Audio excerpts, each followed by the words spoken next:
जीनिया ने आज तक अपनी गलती को तस्लीम नहीं किया। पहले जरार भाई को मेरे खिलाफ भड़काकर हमारे घर का सुकून बर्बाद किया। शहराम के ऑफिस में जॉब करके शानजे को भी वहां ले गई हो। और अम्मा ने उसको गलत मानते हुए भी सपोर्ट किया है। मैं उस घर में आने से मना करें? वो सिर्फ उसका घर नहीं है, तुम्हारा भी है। मॉम, अब आपको फैसला करना होगा। आप किसका साथ देंगी?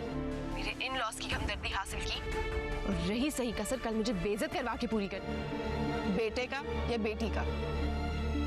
मैं जरा को समझाऊंगी। उसकी इतनी जुर्रत कि वो तुम्हें। इंसान तब सुधरता है जब वो अपनी गलती को तस्लीम करता। वलीमे से निकाले जाने का सदमा जीनिया के दिल से निकल ही नहीं रहा।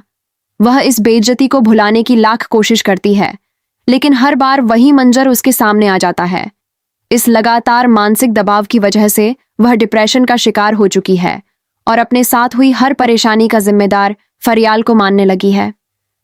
जीनिया को यह बिल्कुल पसंद नहीं आता कि फरियाल शहराम के ऑफिस में उसकी ननंद को लेकर आई और उसे खुलकर सपोर्ट कर रही है।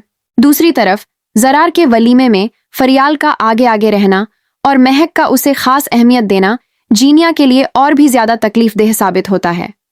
उसे ऐसा लगता है जैसे हर जगह जानबूझकर उसकी अहमियत कम की जा रही हो। जब जरार अपनी बहन को घर आने से रोकता है तो जीनिया को पूरा यकीन हो जाता है कि इसके पीछे भी फरियाल की कोई चाल है। जीनिया को महसूस होता है कि फरियाल एक तरफ उसके ससुराल में उसकी इज्जत घटा रही है तो दूसरी तरफ उसके मायके में भी उसका असर कम करने की कोशिश कर रही है। इसी गुस्से और बेचैनी में वह अपनी माँ से सारी बातें शेयर करती है और साफ तौर पर कह देती है कि अगर जरार ने दोबारा उसे कुछ कहा तो वह उस घर में कभी वापस नहीं जाएगी।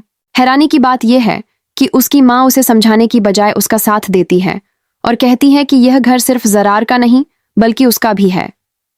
लेकिन जब जीनिया अपनी माँ से सख्त लहजे में कहती है कि उन्हें किसी एक का साथ देना होगा तो सीरत भी कुछ पल के लिए असमंजस में पड़ जाती है।